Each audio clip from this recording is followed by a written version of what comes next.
Shout out to all the youngest, man. I got a dream. It's a vision out there. Go take it. Go chase that dream. Swag.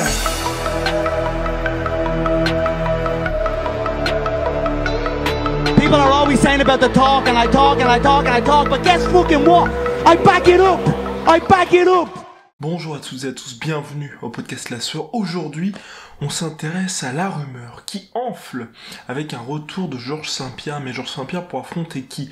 Plutôt que de s'intéresser à l'hypothétique et qui a très peu de chance d'avoir lieu, Anderson Silva, Conor McGregor. Pour moi, Conor McGregor, Anderson Silva, c'est surtout un moyen pour Anderson Silva de refaire parler de lui, parce que c'est vrai, souvenez-vous, il avait été contrôlé positif par l'USADA avant le combat de l'UFC Shanghai où il devait affronter Kelvin Gastelum. Finalement, depuis, en fait, sa suspension a été réduite et il devrait revenir. Je crois que normalement, là, ça y est, vient de se terminer, donc il peut à nouveau combattre, mais c'est vrai, 40 ans passés, des résultats qui sont quand même assez compliqués.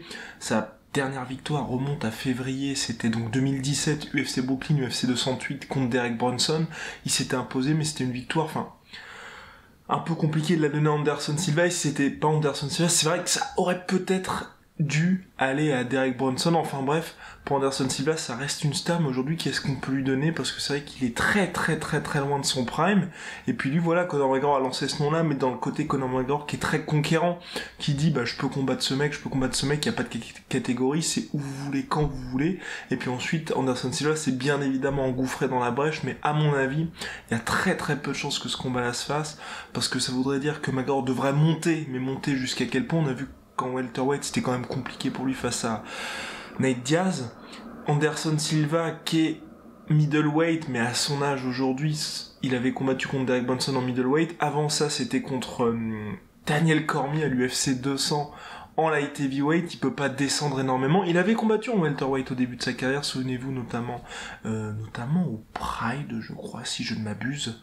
Peut-être que je me trompe, vous ne manquerez pas de me corriger, mais en tout cas, il était en welter avant de monter en middleweight, donc il pourrait y avoir éventuellement un combat en welterweight, mais bon, qui est-ce que ça intéresse aujourd'hui? Est-ce que les gens seraient prêts à payer le pay-per-view qui est quand même à plus de $60 pour voir Anderson Silva affronter Conor McGregor? Parce que c'est ça, Anderson Silva aujourd'hui c'est une star, mais pas une superstar qui fera en sorte que les gens, je pense, seraient prêts à payer autant pour le voir et de surcroît affronter McGregor. Toujours est-il que, j'ai finalement parlé pas mal du combat, mais là on s'intéresse à Georges St-Pierre contre Khabib. On avait parlé avant le combat. Georges St-Pierre, c'est vrai que quand il était avant le combat, l'UFC 229, McGregor versus Khabib, Georges St-Pierre, on avait parlé dans le podcast de Joe Rogan, il y avait aussi des rumeurs. Il s'intéresse à ce combat-là, parce que Georges St-Pierre, il est plus très jeune. Il est plus très jeune. Il avait pris sa retraite en 2013. Il était revenu à l'UFC 217, victoire par Air Naked Show contre Michael Bisping. Il prenait la ceinture middleweight. Mais ensuite, un mois après, il abandonnait sa ceinture pour des raisons de santé, puis parce que, fallait affronter Robert Whittaker juste après. Je pense que GSP s'est dit, ok, j'ai pris ma thune, maintenant je peux me poser. Et c'est vrai que tous les problèmes qu'il a eu suite en fait au gain de poids qu'il a été obligé de faire pour justement combattre selon lui donc en middleweight, ça fait que là ça le tient éloigné, il peut pas s'entraîner normalement, il peut pas vivre normalement, et donc pour lui un retour sera d'actualité en 2019, mais à l'heure actuelle il est pas prêt à revenir pleinement en MMA. Donc pour ne pas interpréter, je vais vous reprendre en fait les mots qu'il a eu quant à son retour, puisqu'il était invité de l'émission Darial Elwani d'MMA Show. Il avait dit notamment, pour le moment je ne suis pas prêt à signer un contrat de combat, mentalement je ne veux pas combattre maintenant, au-delà de ses problèmes de santé, et effectivement l'aspect mental pour l'instant, donc Georges St-Pierre ne veut pas combattre, mais il y a quelque chose qui regarde, parce qu'aujourd'hui il l'a dit, il y a cette notion de stock market, donc marché des bourses, donc qui a un peu la valeur, ça reprend ce que je disais concernant Conor McGregor et Anderson Silva. Il faut que quand un combattant est une superstar comme Conor ou Georges St-Pierre, que l'adversaire d'en face vaille le coup finalement, de prendre le risque parce que ces combattants-là jouent pour le legacy et bien évidemment l'argent. Et donc là, pour Georges St-Pierre, c'est vrai qu'il avait dit que le combat McGregor Khabib l'intéressait, il testait. Il y avait des rumeurs aussi comme quoi il testerait le weight cutting pour descendre en 155, ça peut être compliqué pour lui. Il y a les rumeurs d'une création d'une catégorie en 165, pour l'instant Dana White dénie est dans le déni concernant tous les rapports, mais s'il y a des rumeurs, si les gens en parlent, si les combattants en parlent, c'est que vraisemblablement il y a quelque chose qui se trame. Toujours est-il que voilà, Georges Saint-Pierre est à l'écoute, Georges Saint-Pierre est en retrait du MMA Game pour l'instant, mais on a vu l'année dernière, en novembre dernier, quasiment il y a un an jour pour jour, qu'il était toujours en très grande forme. Et donc là, ce qu'on avait, nous, visualisé dans nos articles précédents, c'était que le vainqueur de Khabib McGregor allait affronter Georges Saint-Pierre dans son espèce de gros prix promis au vainqueur, un peu comme Brock Lesnar, qui devra affronter Daniel Cormier. C'est un peu l'espèce de mec qui va vous dire, ok, le money fight, sauf que là, au-delà de l'argent, il y a aussi l'aspect sportif qui est grandissime, puisque Georges Saint-Pierre, l'un des GOAT avec John Jones, n'en déplaise à certains. Georges Saint-Pierre, c'est 2 défaites en carrière seulement, une contre le 2e plus grand welterweight de l'histoire après lui, Matt Hughes, qu'il avait à chaque fois, ça aussi c'est la grande force de Georges Saint-Pierre, chaque fois qu'il perd, justement il prend sa revanche d'une manière éclatante.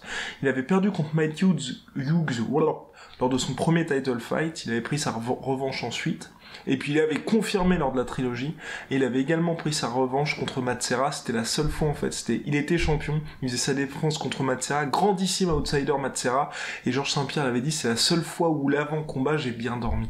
Il était arrivé sans pression finalement, puisque tout le monde lui disait t'as déjà gagné le combat, et il s'était fait mettre KO par l'ami Matt Serra, puis ensuite la revanche, ce fut une boucherie sans nom à Georges Saint-Pierre, énervé, concentré, motivé, et qu'il a pu montrer à toute la planète MMA que effectivement cette défaite n'était qu'un accident. Et puis depuis, Georges Saint-Pierre, c'est victoire sur victoire sur victoire sur victoire sur victoire. Donc là contre Khabib, ce serait intéressant pour Georges Saint-Pierre, puisque Khabib Nurmagomedov a 2 choses qui intéressent fortement Georges Saint-Pierre, parce que quand il y avait les dernières rumeurs, je sais pas si vous vous souvenez d'un combat contre Nate Diaz, Georges Saint-Pierre avait dit non, il a réitéré, non, ce genre de combat ne m'intéresse pas. Contre Aaron Woodley, il a dit non, ça ne m'intéresse pas. Pourquoi ? Parce que ces 2 combattants n'ont qu'une seule composante qui est susceptible d'intéresser Georges Saint-Pierre, à savoir, pour Tyron Woodley, c'est l'héritage, puisque Tyron Woodley est champion welterweight. Pour Nate Diaz, c'est l'argent, puisque, on le sait, Nate Diaz est copropriétaire avec Conor McGregor de 2 des 3 plus gros pay-per-view de l'histoire de l'UFC, UFC 196, McGregor, Diaz 1, UFC 202, McGregor versus Diaz 2. Et donc l'UFC, à l'origine, en fait, voulait booker Diaz versus Georges Saint-Pierre en main event de l'UFC 227 au Staples Center. Finalement, c'était Dillashaw Garbrandt 2. Bref, donc pour Georges Saint-Pierre, ces 2 combats-là sont à exclure, mais avec un combat contre Khabib Nurmagomedov, 27-0, champion lightweight, propriétaire désormais, copropriétaire avec Conor McGregor du record de pay-per-view avec 2,4 millions à l'UFC 229, et qui aujourd'hui est véritablement une star, puisque vous pouvez voir sur le nombre de followers sur les réseaux sociaux. Ça y est, là c'est établi, Khabib Time c'est maintenant. Et là, pour son prochain combat, il y a bien évidemment la logique Tony Ferguson, mais s'il venait à remporter Tony Ferguson, parce que moi je serais favorable à ça, parce que ça permettrait de remettre un petit peu de légitimité sportive à tout ça, après on se poserait la question qui, parce que c'est vrai que Georges Saint-Pierre, il y a aussi une légitimité sportive, mais le mec n'a jamais combattu en lightweight, et puis ce pauvre Tony Ferguson, faudrait peut-être le respecter à un moment donné. Toujours est-il que pour revenir à l'ami Georges Saint-Pierre, voilà, avec Khabib, il y a ces 2 composantes-là, et puis aussi Khabib, 27-0, il commence quand même à toquer à la porte, lentement mais sûrement, du Mont Rushmore du MMA, en mode, écoutez les gars, peut-être moyen que j'arrive. Là, il y a eu le combat contre Conor McGregor, il manque 2-3 combats contre des gros tauliers pour définitivement l'asseoir comme très très très grand. Et donc Georges Saint-Pierre, à propos d'un combat potentiel contre Khabib, et Khabib a dit: ce qui me passionne le plus, c'est de pouvoir être le premier à faire quelque chose. Quand quelque chose ne peut être fait et que les gens doutent de moi. C'est un grand champion en termes d'héritage. Je ne peux penser à un meilleur combattant qui possède un meilleur héritage que Khabib. Et oui, Khabib 27-0. Voilà, pour Georges Saint-Pierre, ce serait très intéressant de conquérir une 3e ceinture, ce qui n'a jamais été fait. Potentiellement c'est intéressant pour Khabib aussi, ce serait en plus un combat qui se ferait dans le respect, il n'y aurait pas tout ce trash talk. Au niveau du style aussi, ce serait passionnant, parce qu'avec Georges Saint-Pierre, on aurait enfin quelqu'un qui pourrait, avec le timing légendaire de Georges Saint-Pierre, éventuellement contrer tout le grappling si dévastateur de Khabib. Bref, sportivement, au niveau de l'argent, c'est intéressant pour les 2. Et puis comme on dit, it takes 2 to tango, ce qui veut dire que, il faut qu'il y ait 2 adversaires qui aient un peu des similitudes finalement dans leur approche au niveau business pour que ce combat soit gigantesque. Et là, c'est vrai que derrière le McGregor Khabib 2, financièrement, ce serait super pour Khabib. Et puis pour l'héritage, si Khabib venait à battre l'un des GOAT, bah là, il serait au sommet. Donc bref, un combat extrêmement intéressant. Georges Saint-Pierre en parle, Georges Saint-Pierre est intéressé, et puis c'est bien plus, hein, ça aurait quand même bien plus de gueule à Voilon qu'un combat contre Floyd Mayweather, qui là aussi, rassurez-vous, ça a très peu de chances d'arriver.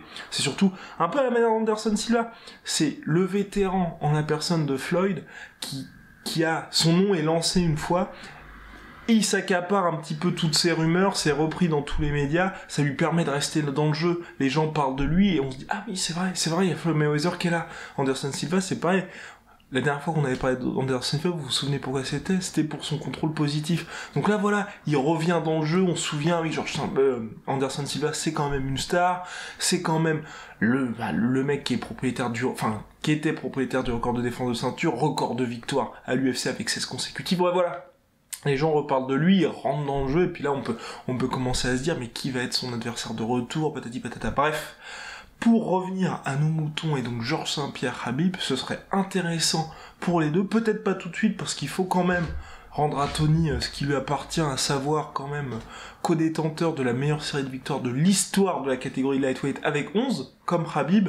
Le combat a été booké déjà 4 fois, les deux, à chaque fois, deux chacun en fait, ont dû déclarer forfait, donc ce serait bien pour l'organisation, pour l'UFC et surtout pour Tony Ferguson d'avoir enfin son combat pour Khabib, mais après le combat contre Georges Saint-Pierre serait passionnant.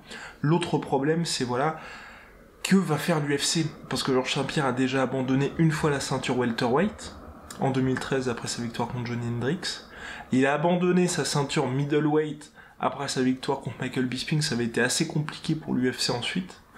Et là, est-ce que, imaginez que Georges Saint-Pierre fasse le coup 3 fois, s'il battait, on dit pas qu'il va battre, mais imaginons qu'il batte Khabib Nurmagomedov, le gars est champion lightweight et dit allez c'est parti, je me casse. À chaque fois c'est quand même assez compliqué pour l'UFC de pouvoir légitimer finalement sa catégorie, parce qu'ils sont là, le champion vient de se barrer, qui est en plus Georges Saint-Pierre qui est quand même à chaque fois une superstar partout où il passe, et ensuite il faut faire soit un titre intérimaire, soit un title fight, bref, faut tout recommencer.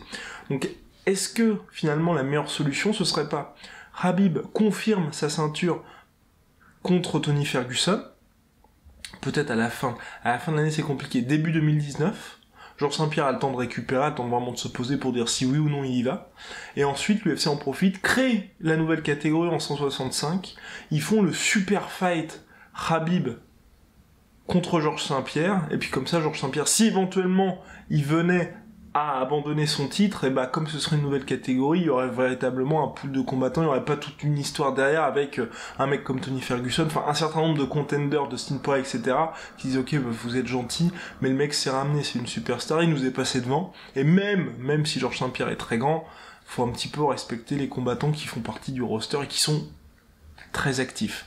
Voilà, donc pour moi ce serait le bon compromis. N'hésitez pas à balancer en commentaire ce que vous en pensez. La vidéo, oui, sur Derrick Lewis, on tarde, arrive bientôt, mais pourquoi? Parce que nous serons à New York City pour l'UFC 230 qui devait être grandiose, mais qui finalement commence à un petit peu puer de la gueule. Bon, il y aura quand même The Beast qui affronte Daniel Cormier, Main Event, Weidman, Jacare. Bof, hein, on va pas se mentir, c'est pas terrible, mais en tout cas on y sera. Si jamais vous êtes aussi à New York City, on peut se voir avec plaisir, véritablement. Et puis oui, cette vidéo-là, c'était aussi pour répondre à toutes vos questions, parce qu'on a eu pas mal sur, alors, Khabib contre Georges Saint-Pierre, est-ce que c'est vrai, Anderson Silva contre McGregor, et est-ce que Khabib va faire de la boxe, enfin bref, voilà, j'espère que les réponses ont été à peu près claires. Vous pouvez nous poser des questions sur Instagram, @lasueur, Twitter, @lasueur, _OFF. Vous pouvez aussi nous envoyer un message sur Facebook, @lasueur, Snapchat, @lasueur, mais on privilégie vraiment Instagram parce que c'est beaucoup plus pratique pour nous. Et si vous posez des questions en commentaire, comme il y a un certain nombre de commentaires, c'est vrai que c'est un peu moins pratique pour nous parce que quand on les reçoit en DMs, c'est plus facile à sauvegarder, etc. Il y a un peu moins de chances qu'on y réponde, mais on fait le maximum, on fait des screens et puis tout ça.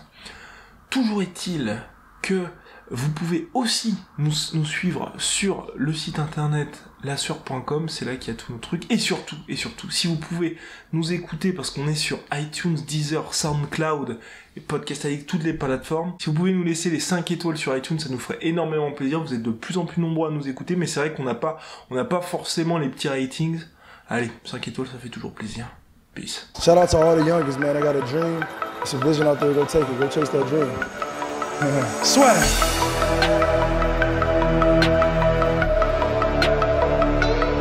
People are always saying about the talk, and I talk, and I talk, and I talk, but guess fucking what? I back it up. I back it up.